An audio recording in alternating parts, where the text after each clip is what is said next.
Ecclesiastes 1. Meaningless. Meaningless, says the teacher. Utterly meaningless. Everything is meaningless. What do people gain from all their labors at which they toil under the sun? Generations come and generations go, but the earth remains forever. The sun rises and the sun sets and hurries back to where it rises. The wind blows to the south and turns to the north. Round and round it goes, ever returning on its course.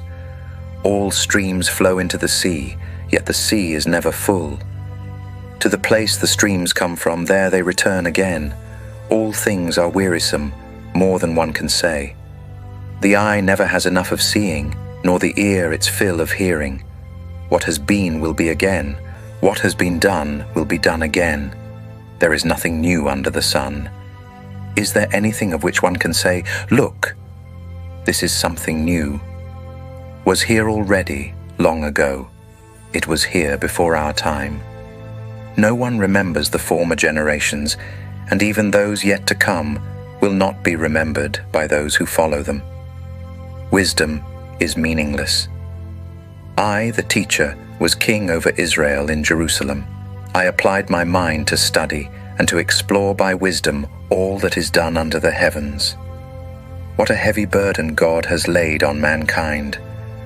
I have seen all the things that are done under the sun. All of them are meaningless, a chasing after the wind.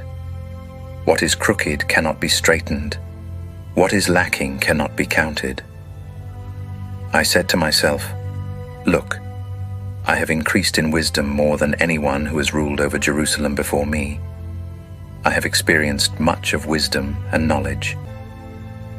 Then I applied myself to the understanding of wisdom and also of madness and folly. But I learned that this too is a chasing after the wind. For with much wisdom comes much sorrow. The more knowledge, the more grief. Ecclesiastes 2. Pleasures are meaningless. I said to myself, "Come now, I will test you with pleasure to find out what is good."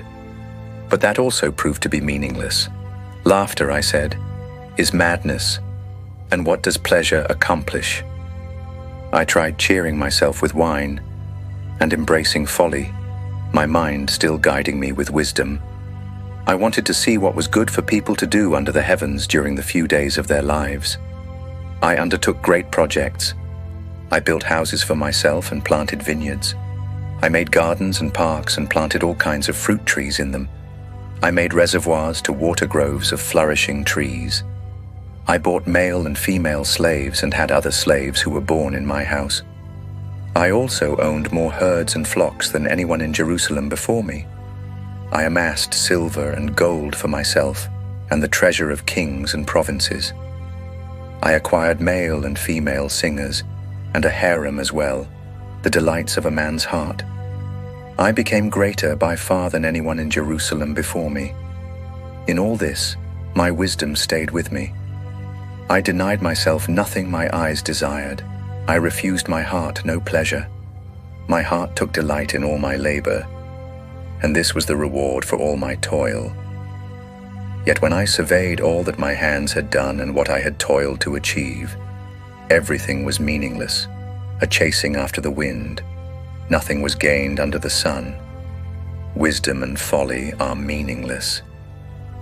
Then I turned my thoughts to consider wisdom and also madness and folly.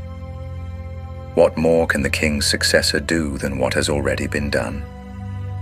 I saw that wisdom is better than folly, just as light is better than darkness. The wise have eyes in their heads, while the fool walks in the darkness. But I came to realize that the same fate overtakes them both. Then I said to myself, "The fate of the fool will overtake me also. What then do I gain by being wise?" I said to myself, "This too is meaningless. For the wise, like the fool, will not be long remembered. The days have already come when both have been forgotten. Like the fool, the wise too must die. Toil is meaningless. So I hated life, because the work that is done under the sun was grievous to me. All of it is meaningless, a chasing after the wind. I hated all the things I had toiled for under the sun, because I must leave them to the one who comes after me. And who knows whether that person will be wise or foolish? Yet they will have control over all the fruit of my toil, into which I have poured my effort and skill under the sun. This too is meaningless. So my heart began to despair over all my toilsome labor under the sun. For a person may labor with wisdom, knowledge, and skill, and then they must leave all they own to another who has not toiled for it. This too is meaningless, and a great misfortune. What do people get for all the toil and anxious striving with which they labor under the sun? All their days their work is grief and pain. Even at night their minds do not rest. This too is meaningless. A person can do nothing better than to eat and drink and find satisfaction in their own toil. This too, I see, is from the hand of God, for without him, who can eat or find enjoyment? To the person who pleases him, God gives wisdom, knowledge, and happiness, but to the sinner he gives the task of gathering and storing up wealth to hand it over to the one who pleases God. This too is meaningless, a chasing after the wind. Ecclesiastes 12.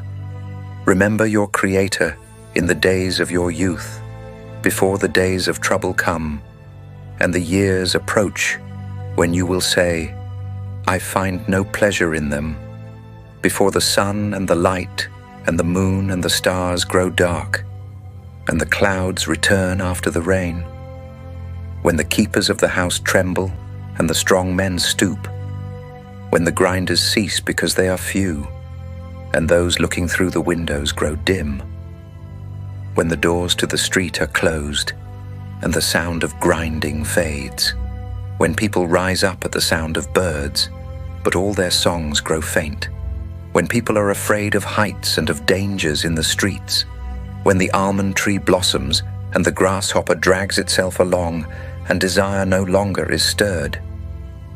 Then people go to their eternal home, and mourners go about the streets.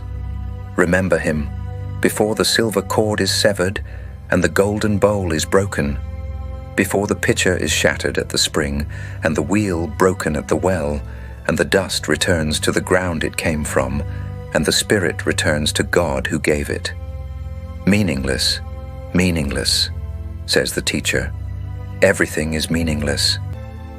The conclusion of the matter. Not only was the teacher wise, but he also imparted knowledge to the people. He pondered and searched out and set in order many proverbs. The teacher searched to find just the right words, and what he wrote was upright and true. The words of the wise are like goads, their collected sayings like firmly embedded nails given by one shepherd. Be warned, my son, of anything in addition to them.